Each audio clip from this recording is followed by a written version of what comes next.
दिलचस्प वीडियोस के लिए चैनल को सब्सक्राइब कर लें और साथ ही बेल आइकन बटन पर क्लिक कर लें ताकि हर आने वाली वीडियो आपको सबसे पहले मिल सके। एपिसोड 29 पेश कश्मीर कारवां। वो डिफेंस सोसाइटी की किसी अजीमुशान कोठी में रहते हैं। मैं कभी वहां नहीं गया, सिर्फ नाम ही सुना है। कादर बश ने भी सिर्फ सुना ही था। मैंने सख्त लहजे में कहा, इसीलिए मैंने उसे एक ऐसी जगह पहुंचा दिया है जहां वो सबकी सुनेगा, कोई इसकी नहीं सुनेगा। लगता है तुम्हें भी कादर बश के पास ही पहुंचाना होगा। तुम दोनों सांड एक ही पिंजरे में अच्छे लगोगे। कादर बश के जिक्र पर उसने चौंक कर मुझे देखा। तो क्या कादर बश तुम्हारी कैद में है? सिर्फ वही नहीं, तुम्हारे तमाम गुमशुदा साथी, मैंने गंभीर आवाज में कहा। फिर मैंने उसे मजीद खौफजदा किया, और उन सब का कसूर यही है कि उन्होंने चौधरी दिलदार की कोठी को देखा है और ना ही उसका पता जानते हैं। वो तेज आवाज में चीखा, ये सच है, 16 आने सच है। सिर्फ मंशा साहब ही चौधरी साहब की कोठी में आते जाते हैं, हम में से कोई भी वहां नहीं गया। बिग बॉस को मैंने आज तक नहीं देखा। अगर तुम्हें यकीन नहीं आ रहा तो मैं बड़ी से बड़ी कसम खाने को तैयार हूँ। कसम खाने या जहर पीने से बात नहीं बनेगी। मैंने एक फौरी और अछूते ख्याल के तहत उसे दूसरी जावे से घिसा। मैं तुम्हारी जुबान पर एतबार कर लेता हूँ।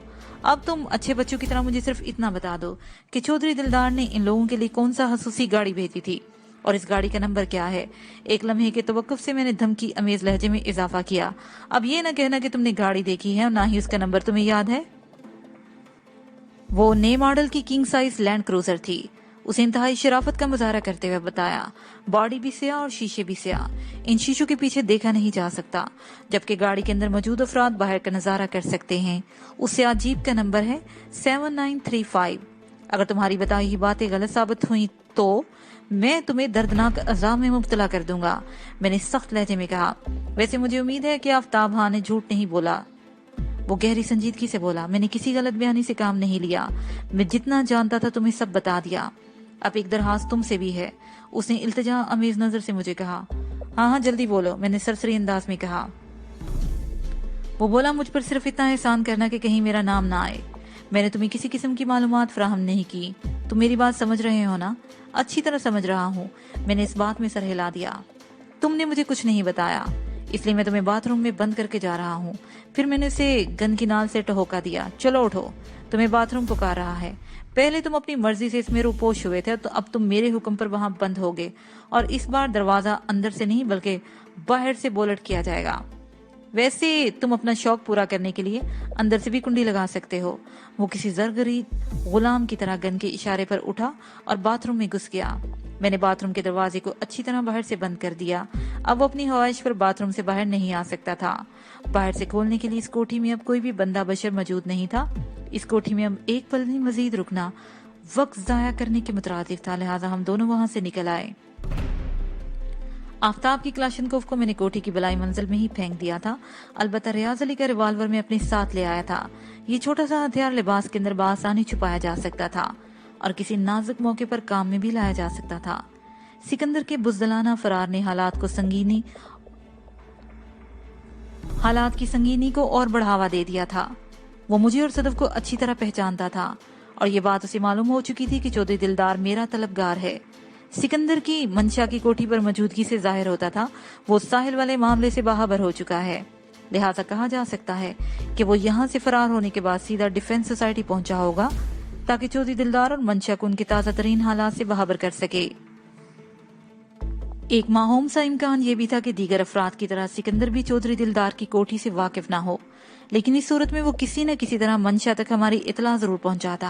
हालात ने अचानक एक नया पलटा खाया था कि मैं साहिल के करीब होते हुए भी उस तक नहीं पहुंच पा रहा था। मेरा जहन इस वक्त बहुत ही तेजी से चौधरी दिलदार तक पहुंचने की प्लानिंग कर रहा था और इस सिलसिले में मैं एक निहायत ही अहम क्लू हासिल कर चुका था। मैंने आफ्ताब हाँ से चौधरी दिलदार की भेजी हुई गाड़ी और उसके नंबर के बारे में हाम हाँ नहीं पूछा था, बल्कि उसके जरिए मैं चौधरी दिलदार का सुराग बड़ी आसानी से लगा सकता था। मुझे अच्छी तरह याद था जब मैं लाहौर आने के बाद सदफ से अलग हुआ था तो इस जिद्दी लड़की ने किसी तरह मेरा सुराग लगा लिया था। मैं भी इसकी तरकीब आजमाना चाहता था और इस सिलसिले में सदफ के मामू औरंगजेब हाँ का नाम मेरे जहन में जल बुझ रहा था। वही औरंगजेब जो डीएसपी ट्रैफिक था। मंशा की कोठी से वापसी के वक्त भी सदफ ही गाड़ी को ड्राइव कर रही थी। वो न्यू कैंपस के इलाके से बाखूबी आगाह थी। उसकी कजन नादिया का यहाँ पर आना जाना लगा रहता था, क्योंकि वो पंजाब यूनिवर्सिटी न्यू कैंपस से इंग्लिश में मास्टर कर रही थी। न्यू कैंपस और मुस्लिम टाउन के दरमियान में मुस्लिम टाउन का इलाका था, और पता नहीं क्यों सदफ वहदत रोड की तरफ जाने की बजाय उस तरफ निकल आई थी। उसने ड्राइविंग के दौरान में मुझसे पूछा था, वजदान अब क्या इरादा है? उसके लहजे में हद दर्जे संजीदगी थी। आइंदा के लिए तुमने क्या सोचा है? मैंने साफ गोई से काम लेते हुए कहा, मैं तुम्हारे डीएसपी मामू से मदद लेना चाहता हूँ। वो सियाह लैंड क्रूजर के नंबर से पता चला सकते हैं कि इस जीप का मालिक डिफेंस सोसाइटी में कहाँ रहता है। तुमने भी इन्हीं के ताउन से मेरे होटल तक रिसाई हासिल की थी। अच्छा आइडिया है, उसने सराहा, लेकिन इसके लिए हमें उनके पास जाना होगा और वो पूछेंगे कि हम तो सैयदपुर चले गए थे, फिर सियाह लैंड क्रूजर दरमियान में कहाँ से आ गई।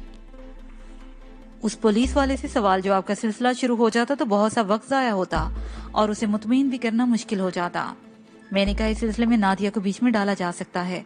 तुम इसे एतमाद में लेकर बता सकती हो कि हम नागुज़ीर वजह की बिना पर सैयदपुर नहीं जा सके, और ये कि सियाह लैंड क्रूजर का सुराग लगाना बहुत ही अहम है। मुमकिन है वो अपने डैडी से कुछ चक्कर चलाकर हमारी मतलूबा मालूमात फराहम कर दे।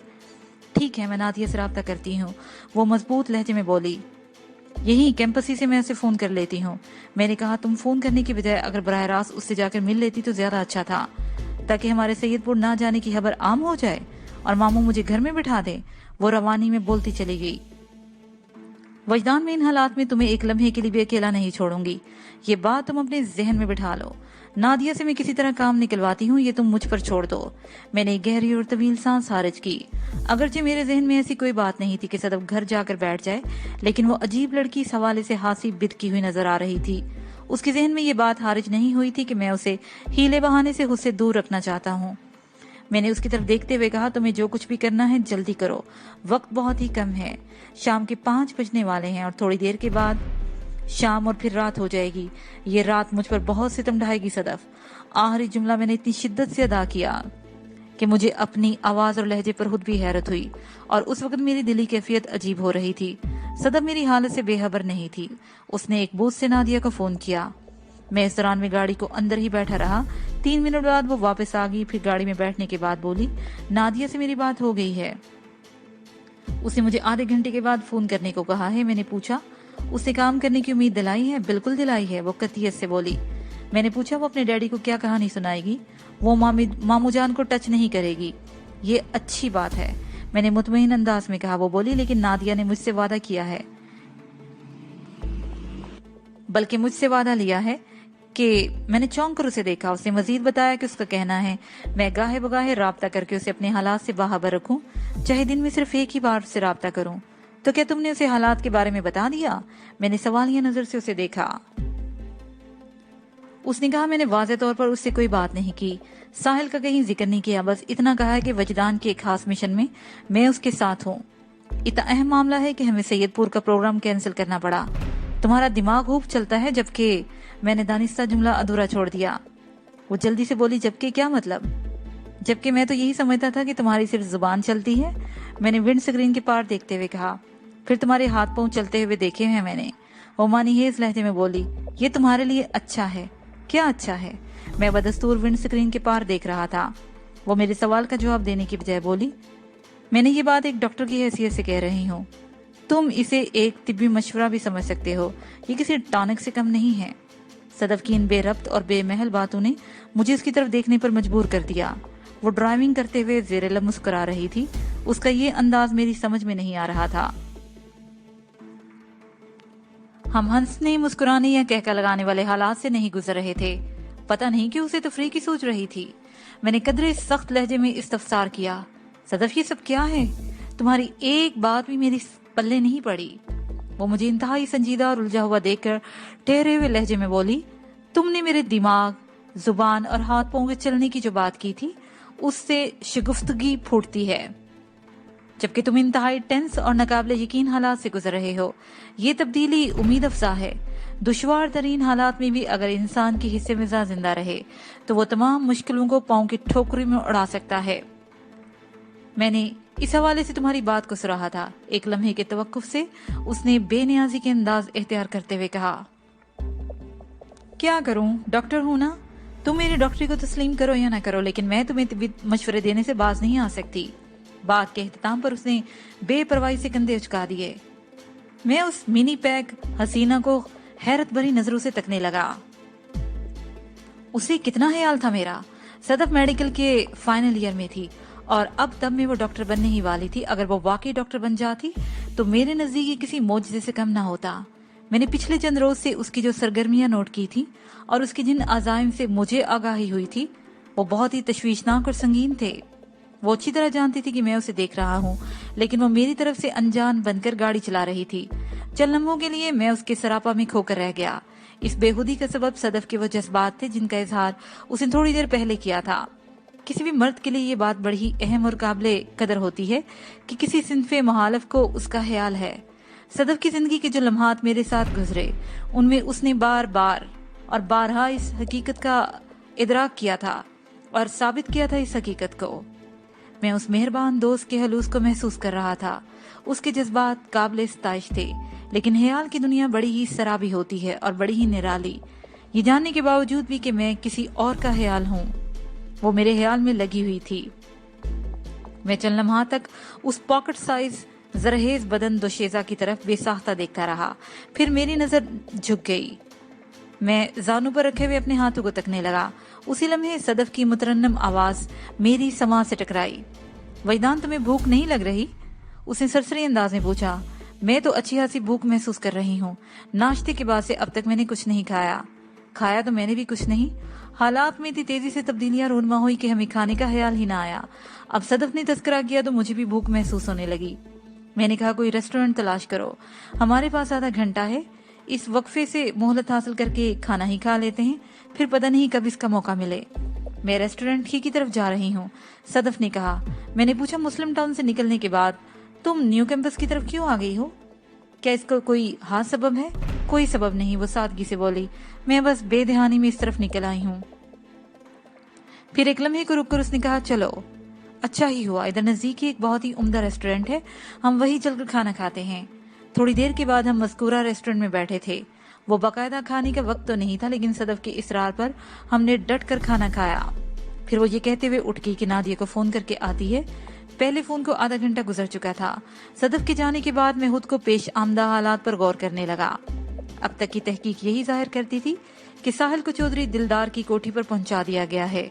अगर मुझे इस चौधरी का अता पता मालूम हो जाता तो मैं उड़कर अपनी साहिल तक पहुंच जाता। पता नहीं वो किस हाल में थी, उसके साथ आइंदा क्या हालात वाकयात पेश आने वाले थे। कबीर शाह उसे रखा वाली से अपने साथ लाया था तो आगे इसका क्या प्रोग्राम था। ज्यादा इम्कानात इसी बात के थे कि साहिल को कराची पहुंचाया जाएगा, शोएब गौरी के पास, जिसने मुझसे नई नई दुश्मनी और चौधरी नवाजिश से दोस्ती गांठी थी। अगर साहिल शोएब गौरी की तहवील में चली जाती तो ये ऐसा ही था जैसे मेरी शेर के उसके हंजर तले आए। चौधरी नवाजिश अली ने मेरी बहुत बड़ी कमजोरी का सौदा कर दिया था। साहिल को कराची जाने से रोकना था मुझे। हर सूरत में से कराची जाने से मुझे रोकना था। ये मेरी जिंदगी का सबसे बड़ा और कठिन इम्तिहान था और मुझे हर कीमत पर ये इम्तिहान पास करना था। मैंने आंखें बंद कर ली और साहिल के तस्वुर में खो गया।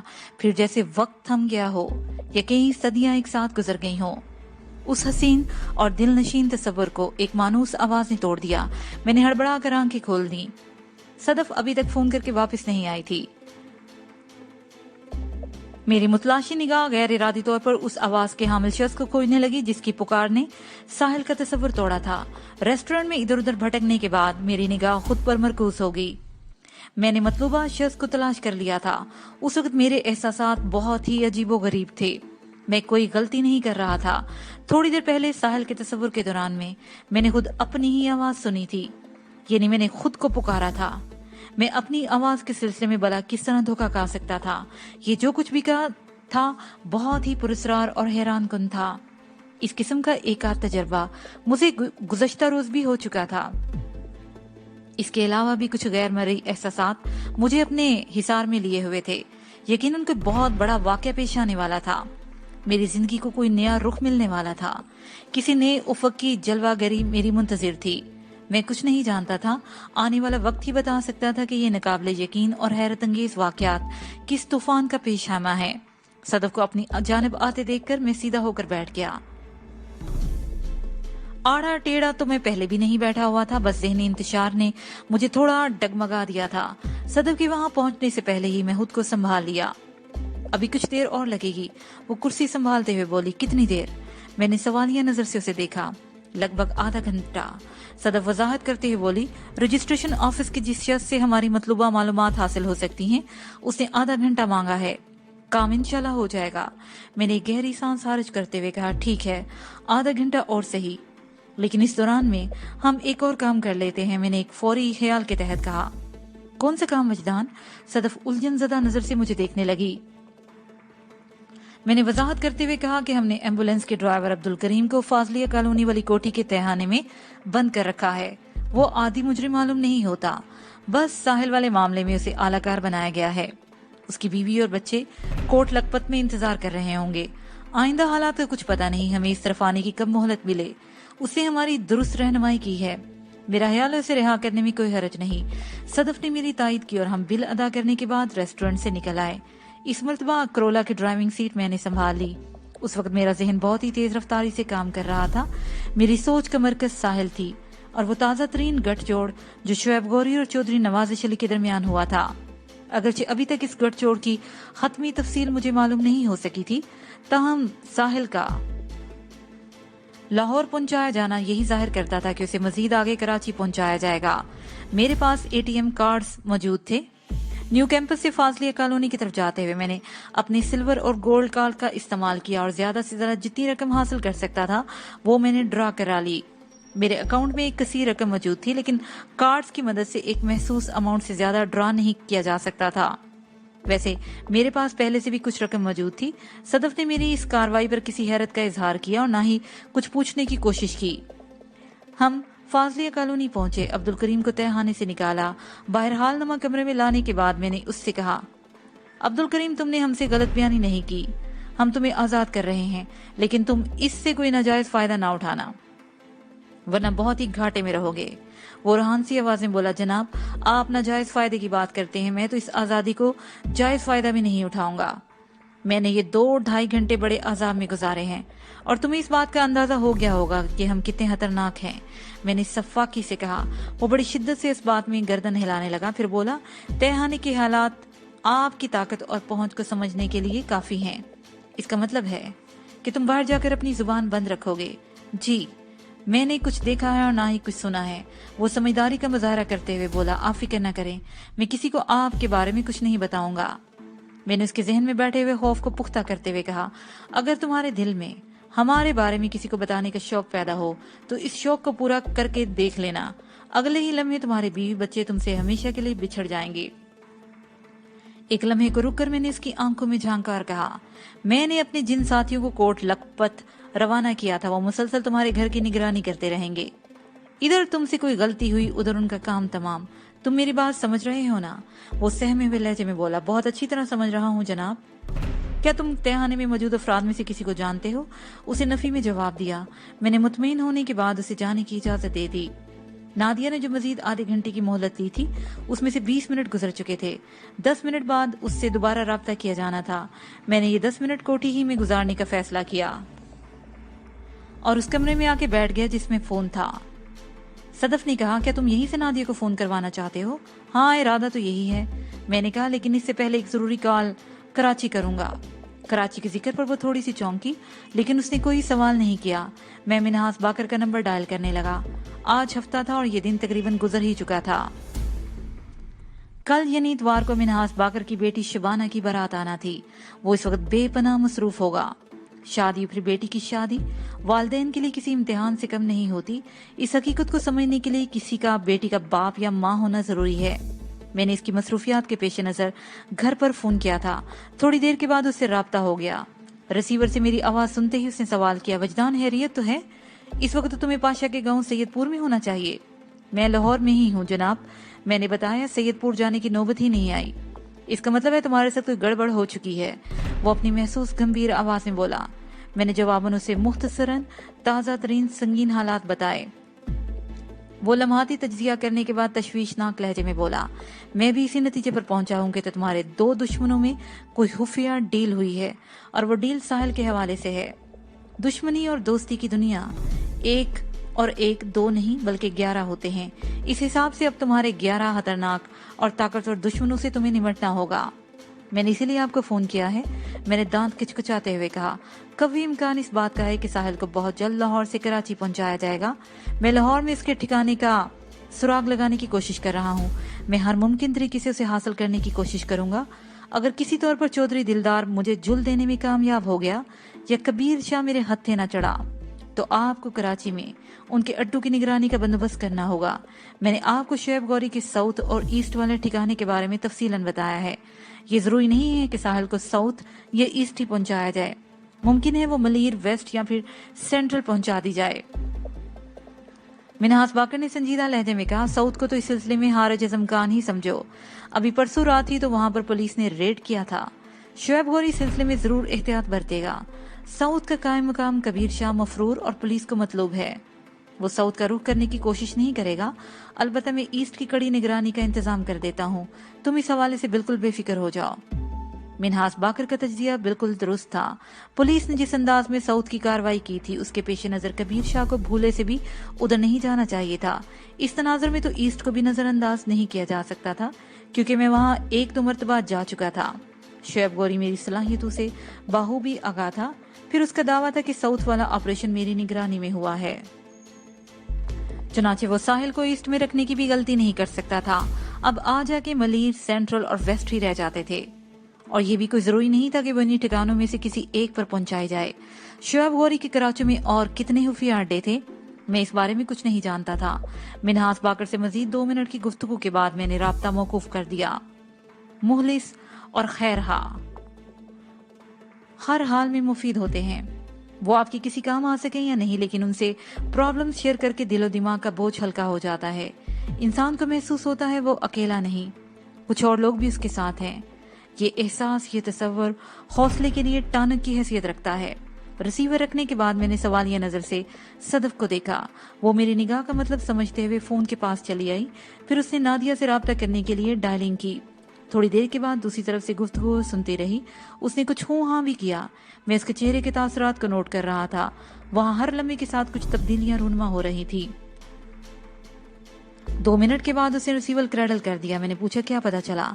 सियाह लैंड क्रूजर के मालिक का नाम और एड्रेस मालूम हो गया है। कौन है वो? मैंने इस तरारी अंदाज में पूछा। और वो कहाँ रहता है? सदफ ने जोशीले लहजे में कहा कि उस शख्स का नाम चौधरी दिलदार है और वो डिफेंस फेज 2 में रहता है, यानी हमारा मतलूबा बंदा। एक लम्हे के तवक्कुफ से उसने चौधरी दिलदार का एड्रेस भी दोहरा दिया। मेरे लिए ये एक बहुत बड़ी कामयाबी थी। मैं इस मकाम का पता ढूंढने में कामयाब हो गया था जहां मेरी राह तेजा को रखा गया था। मैं एक झटके से उठकर खड़ा हो गया। हमें जल्द अज जल्द इस कोठी पर पहुंचना था। मैंने सरसराती हुई आवाज में कहा, क्या तुम डिफेंस सोसाइटी में पहले कभी जा चुकी हो? सदफ भी मेरी तकलीफ में खड़ी होगी और बोली, 1-2 मरतबा वहां जाने का इत्तफाक हुआ है। नादिया की क्लास फेलो उधर ही रहती है। बहरहाल कराची वाले डिफेंस की बानिस्बत यहाँ एड्रेस ढूंढना आसान है, हमें ज्यादा परेशानी नहीं होगी। जब हम पाशा की फाजलिया कॉलोनी वाली कोठी से निकल आए हैं तो मेहरबान रात के ठंडे अंधेरे ने शहर में पड़ाव डाल दिया था। ड्राइविंग सीट मेरे कब्जे में थी और सदफ पैसेंजर सीट पर खामोश बैठी विंड स्क्रीन के पार देख रही थी। मैंने संजीदा लहजे में उसे मुखातब किया, सदफ, मेरी तो सारी जिंदगी इसी हंगामा हेजी में गुजरी है। तुम्हारे लिए ये नया तजर्बा होगा। हाँ, तजर्बा तो नया है, लेकिन बड़ा ही सनसनीखेज है। वो जवाब में बोली, अगरचे इस भाग दौड़ में मेरे मोहमजोई के जज्बात की तस्कीन का बेपनाह सामान मौजूद है, लेकिन दिल से मेरी ख्वाहिश यही है कि ये हालात तवालत एख्तियार न करें। इतना कहकर वो खामोश हो गई। मैंने पूछा, इसका क्या मतलब? मोहम जैसी तुम्हारा दिल भर गया है? ऐसी कोई बात नहीं। वो जल्दी से बोली, अगर मौजूदा हालात तवील हो गए तो इसका मतलब यही होगा कि हमें अपने मकसद में फिलहाल कामयाबी नहीं हुई और मैं तुम्हें नाकामयाब नहीं देखना चाहती।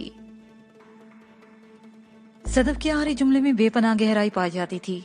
मैं इस बात की तह में पहुंच गया और उसकी ख्वाहिश को पकड़ने में कामयाब हो गया। वो चाहती थी कि मैं जल्द अज जल्द साहिल तक पहुंच जाऊं। उसकी हैरहाही ने मुझे मुतासिर कर दिया। मैं हैरत से मुस्तकबिल की इस डॉक्टर को देखने लगा जो अपने अज़ाइम और हरकत की बदौलत कहीं से भी डॉक्टर नजर नहीं आती थी। मैंने कहा, अल्लाह तुम्हारी जुबान मुबारक करे। मैं खुद भी इस मिशन में नाकामयाबी का तसव्वुर नहीं कर सकता। आग और खून का हर दरिया अबूर करके मैं साहिल तक पहुंचूंगा, लेकिन तुम? मैंने दानिस्ता जुमला अधूरा छोड़ दिया। वो मुताज्जिब लहजे में बोली, लेकिन तुम क्या? मैंने चंद लम्हे खामोश रहने के बाद कहा, लेकिन तुम हाँ वहाँ खुद को इस आग में क्यों झोंक रही हो? उसके चेहरे पर तकलीफ के आसार पैदा हुए। वो कुछ बुझ सी गई। मुझे उसकी ये कैफियत देखकर बहुत ही दुख हुआ। मेरे सवाल ने शायद उसे किसी दिली सदमे से दो चार किया था। मैंने दानस्ता उसकी दिल आजारी की कोशिश नहीं की थी, बल्कि उसे समझाने की आखिरी कोशिश की थी। ठीक है, वो मेरी हैरहा थी, एक अच्छी जानसार दोस्त थी, लेकिन मैं जितने खतरनाक लोगों से टकराने वाला था उनके बारे में वो कुछ भी नहीं जानती थी। चौधरी नवाज़िश अली और शोएब गौरी से खालिस्तन मेरी जाती जंग थी। सदफ को इस आग का ईंधन बनाना अच्छी बात नहीं थी। इसी सबब से मैंने इन संगीन तरीन लम्हात में उसे समझाने की पूरी कोशिश की थी। वो मुझसे मुखलिस और वफादार थी, चुनांचे मेरे समझाने का फर्ज बनता था, लेकिन मेरे समझाने का उस पर मुतलक असर न हुआ। वो दुस्दीदा अंदाज में मुझे देखती रही, फिर शिकवा भरे लहजे में बोली, क्या मैं समझूं कि तुम सिर्फ जुबान से मुझे अपना दोस्त समझते हो, दिल से इस ताल्लुक को कबूल नहीं करते? ऐसी बात नहीं सदफ। मैं उस वक्त बेहद संजीदा था। फिर कैसी बात है? वो हफ्की अमीज लहजे में बोली, तुम्हारे रवैये से तो यही महसूस हो रहा है, तुम मेरे हलूस और मदद की जरूरत नहीं। क्या मैं गलत कह रही हूँ? वो गलत कह रही थी। मैं इसके हलूस और दोस्ती को दिल से मानता था और इसीलिए उसे महफूज रखना चाहता था, वरना हक के दोस्ती निभाते हुए कितनी ही लड़कियां और औरतें जान हार बैठी थीं। मैं जानकी देवी, थाई, वांग और उन जैसी कई और लड़कियों को अभी तक नहीं भूला था। इसलिए सदफ को इस जंग में मैं कूदने से बाज रखना चाहता था। वो इस वक्त हांसी दिल शिकस्ता हो रही थी। मैंने ठहरे हुए लहजे में कहा, सदफ तुम्हें अंदाजा नहीं चौधरी नवाज़िश अली और शोएब गौरी कितने खतरनाक लोग हैं। मैं ये अंदाजा करना भी नहीं चाहती। वो बेपरवाही से बोली, मेरे लिए सिर्फ इतना काफी है कि वो तुम्हारे दुश्मन है, इसलिए वो मेरे भी दुश्मन है। क्या मुझे अपने दुश्मनों से निमटने का हक हासिल नहीं? वो एक लम्हे को सांस लेने की हाथ रुकी, फिर बात जारी रखते हुए बोली, वजदान, तुम चाहे समझो या ना समझो, लेकिन मैं तुम्हारी सच्ची दोस्त हूँ और दोस्त मुसीबत के वक्त काम आता है, साथ छोड़कर अलग नहीं हो जाता। लेकिन अगर अब भी तुम इस बात पर इसरार करोगे कि मैं अपनी राह तुमसे अलग कर लूं, तो मुझे यकीन हो जाएगा कि तुम्हें मेरी दोस्ती की जरा भी परवाह नहीं। इतना कहकर वो खामोश हो गई। मैं समझ गया कि उसे इस सिलसिले में समझाना मुमकिन नहीं। मैं यकटुक विंड स्क्रीन के पार दूर तक देख रहा था। फिर मैंने नरमी से कहा, सदफ, मैं लाहौर से पूरी तरह वाकिफ नहीं हूँ। अगर रास्ते में कोई ट्रैवल एजेंसी है तो मुझे बताना। Travel agency? वो एक झटके से मेरी तरफ देखने लगी। तुम क्या करना चाहते हो? मुझे 2 टिकट चाहिए लाहौर से कराची के। मैंने कहा, किसी भी पहली मुमकिन फ्लाइट से? क्या तुम कराची जाना चाहते हो? उसके लहजे में हैरत दूर नहीं हुई थी। इसकी जरूरत पेश आ सकती है, मैंने कहा। तुम इसे मेरी एहतियाती तदबीर कह लो। वो मानी है इस लहजे में बोली, क्या मैं पूछ सकती हूँ कि दूसरा टिकट किसके लिए होगा? क्या तुमने पहले टिकट के बारे में मालूम कर लिया है? मैंने उल्टा उसी से सवाल किया। वो बोली, जाहिर है एक टिकट तो तुम्हारे लिए होगा। बिल्कुल उसी तरह जाहिर है कि दूसरा टिकट मैं तुम्हारे लिए बनवाना चाहता हूँ। और साहिल? वो जुमला अधूरा छोड़कर मुझे देखने लगी। मैंने कहा कि इन टिकट को मैं सिर्फ उस सूरत में इस्तेमाल करूंगा कि अगर लाहौर में साहिल को ना पा सका, क्योंकि फिर हमें पहली फुर्सत में कराची जाना होगा, और अगर साहिल लाहौर में ना रही तो सीधी कराची पहुंचा दी जाएगी। मैं नाकामयाबी के 1% इम्कान को भी नजरअंदाज नहीं कर सकता सदफ। साहिल का हसूल मेरी जिंदगी की सबसे बड़ी बाजी है और मैं ये बाजी मार कर रहूंगा। इंशाल्लाह ऐसे ही होगा। वो गंभीर आवाज में बोली, मुझे उम्मीद है हम साहिल को लाहौर ही में बाजियाब कर लेंगे। मैंने उसकी नेक ख्वाहिशात पर दिल में आमीन कहा। थोड़ी देर के बाद वो एक जानब इशारा करते हुए बोली, वजदान, वो उस तरफ एक ट्रैवल एजेंसी नजर आ रही है। मैंने इसके इशारे पर एक जानब देखा तो वहां PAA का नियॉन साइन पर मेरी नजर जमकर रह गई। अगले ही लम्हे में टोयोटा करोला को उस समत में मोड़ रहा था जिधर वो ट्रैवल एजेंसी वाक़या थी। चंद लम्हात के बाद मैं ट्रैवल एजेंसी में दाखिल हो रहा था। कराची की तरह लाहौर की डिफेंस सोसाइटी भी मतमूल लोगों का रिहायशी इलाका है। मैं सदफ की रहनुमाई में वहां पहुंच गया। हमने अगरचे खासा तवील रास्ता एख्तियार किया था, ताहम ये बिल्कुल सीधा और आसान था। जब हम इस इलाके में दाखिल हुए तो रात के 8 बज रहे थे। मैंने गाड़ी को मुख्तलिफ गलियों में घुमाने के बाद वो कोठी तलाश कर ली जिसकी तलाश में मैं इधर आया था। कोठी के मेन गेट पर चौधरी दिलदार के नाम की तख्ती देखकर मुझे दिली सुकून महसूस हुआ और उस वक्त मैं कुछ इसी किस्म की कैफियत से गुजर रहा था जो अपनी निगाह के सामने मंजिल देखने वाले की मुसाफिर की होती है। चौधरी दिलदार की कोठी हासी वसी और अरीज और शानदार थी। डिफेंस फेज 2 में कदरे बड़ी कोठियां थी। हमारा टारगेट कोठी कॉर्नर पर वाक़या थी। मैं रुके बगैर उस कोठी के सामने से गाड़ी निकाल ले गया। एक सरसरी नजर ने मुझे बता दिया कि कोठी के अहाते में लान पर शामियाने लगे हुए थे, जैसे वहां किसी तकरीब की आमद हो। कोठी के बाहर दोनों गलियों में चंद गाड़ियां भी खड़ी दिखाई दी। कार्नर कोठी होने के बाद से 2 गलियां लगती थीं। आगे कुछ आने के बाद मैंने गाड़ी रोक दी। ये जगह उस कोठी से नजर नहीं आती थी। सदफ ने कहा, लगता है वहां किसी तकरीब का आगाज होने वाला है। मेरा भी यही ख्याल है, मैंने कहा। हमें कोठी में दाखिल होने से पहले थोड़ा सा होमवर्क कर लेना चाहिए, कहीं अंदाजे की कोई गलती हमें किसी बहुत बड़े नुकसान से दो चार न कर दे। तुम क्या चाहते हो? सदफ ने इस्तफसार किया। किसी तरह ये मालूम कर लिया जाए कि वहां किस किस्म की तकरीब होने वाली है। मैंने कहा, कोठी के बाहर निस्फ दर्जन गाड़ियां खड़ी तो यही जाहिर कर रही हैं कि मेहमान आना शुरू हो गए हैं। सदफ ने कहा कि लाहौर में मौसमी सरमा का आगाज हो चुका है और इस वक्त रात के 8 बज रहे हैं। मेरा ख्याल है कि अगर वहां रात की तकरीब है तो 9 बजे तक अपने अरूज पर होगी। कराची के बिलक्स लाहौर वाले जल्दी सोने के आदी हैं। यहाँ पर नया दिन शुरू होने से पहले ही तकरीब एहतमाम को पहुंच जाती है। मैंने चंद लम्हे सोचा, फिर फैसला कुन लहजे में बोला, सदफ, मैं गाड़ी से उतर रहा हूँ, तुम इसे ड्राइव करके चौधरी की कोठी तक लाओ और उस पहलू में खड़ी कर दो जिधर आहरी गाड़ी रुकी है। कुछ देर के बाद गाड़ियां हमारी गाड़ी के पास आकर खड़ी हो जाएंगी। इस तरह ये करोला मेहमानों की गाड़ियों में शामिल हो जाएगी और किसी को हमारी गाड़ी पर शक भी नहीं गुजरेगा। हमें जब भी वहां से निकलना होगा अपनी गाड़ी में बैठकर वहां से रवाना हो जाएंगे। मैंने सदफ को जिस जगह करोला खड़ी करने का मशवरा दिया था उस तरफ कदरे अंधेरा था। इस गली में भी कोठी का एक गेट वाक़या था, लेकिन वो बंद था। आमदोशुद के लिए कोठी का मेन गेट ही इस्तेमाल में नजर आ रहा था, जो कि इस वक्त पूरी तरह खुला था। सदफ ने पूछा, मैं वहां गाड़ी खड़ी करने के बाद क्या करूं? तुम गाड़ी को पार करके फिर कोठी के अंदर जाने की बजाय दूसरी जानिब निकल जाना। मैंने कहा, तुम बगली गली के किनारे पर रुक कर मेरा इंतजार करना। तुम्हारी किसी हरकत से बेचैनी या इज़्तिराब नहीं झलकना चाहिए। वो इत्तमाद से बोली, है तो मैं कर लूंगी। तुम इस दौरान में क्या करोगे? मैं ये मालूम करने की कोशिश करता हूँ कि वो तकरीब किस सिलसिले में मुनक्कद हो रही है। मैंने कहा, अगर मुमकिन हुआ तो तुम कोठी के अंदरूनी हालात के बारे में भी कुछ जानने और समझने की कोशिश करूंगा और जांचने की भी कोशिश करूंगा। अच्छी बात है। वो सर को इस बातें जुम्बिश देते हुए बोली। फिर पूछा, क्या हमारे बैग्स गाड़ी के अंदर ही रहेंगे? मैंने कहा, बिल्कुल गाड़ी के अंदर ही रहेंगे, मगर डिक्की में। बैग्स को हम कहाँ साथ साथ उठाए फिरेंगे? कोठी के अंदर जाने क्या हालात पेश आए। ये भी मुमकिन है कि हमारे लिए खुद को उठाए रखना, बैग उठाए रखना बहुत दुश्वार हो जाए। फिर साहिल वाला मामला अलग है। उसने एक मरतबा फिर इस बात में गर्दन हिला दी और मैं गाड़ी से नीचे उतर आया। मैंने गली का फासला बड़े ही एतमाद से तय किया। हालांकि उस वक्त दिल तो यही चाह रहा था कि किसी तरह उड़कर कोठी के अंदर पहुंच जाऊं, मगर एहतियात और हालात का तकाजा यही था कि मैं एक एक कदम फूंक कर उठाऊं। आखिरी ओवर में मिस फील्डिंग शिकस्त से हमें दो चार कर सकती थी। मैं चौधरी दिलदार की कोठी से लगभग 100 गज के फासले पर पहुंच गया। ये गली का आखिरी सिरा था। इस गली के दूसरे सिरे पर मैंने सदफ को इंतजार करने के लिए कहा। उस वक्त मैं कोठी के सामने खड़ा था। उस गेट पर एक मुलाजिम नमाशस पहले से मौजूद था। मैंने करीब जाकर उसे सलाम किया। उसे मेरे सलाम का जवाब दिया। मैंने 2 गलियों के बाद का एड्रेस बताकर उससे पूछा, भाई साहब ये कोठी किस तरफ है? उसने चंद लम्हे बाद मेरे बताए हुए एड्रेस पर गौर किया। आप तो बहुत आगे निकल आए। इस तरफ तो 2 गलियां हैं, आप 2 गलियां पीछे चले जाएं, ये कोठी आपको उधर ही मिलेगी। मैंने ममनून नजर से उसे देखा और चौधरी दिलदार की कोठी की तरफ इशारा करते हुए कहा, मैं इस शामियाने की वजह से धोखा खाकर इधर निकल आया हूँ। दरअसल मैंने उसी कोठी में जाना है, वहां भी एक तकरीब है। बहरहाल बहुत बहुत शुक्रिया। ओह जनाब, इसका धोखा हो जाता है अक्सर, वो फलसफियाने अंदाज में बोला। मैंने कहा, यहाँ कोई शादी की तकरीब हो रही है? मेरा इशारा चौधरी दिलदार की कोठी की जानिब था। उसे बताया, नहीं जी, यहाँ कोई म्यूजिक की महफिल है।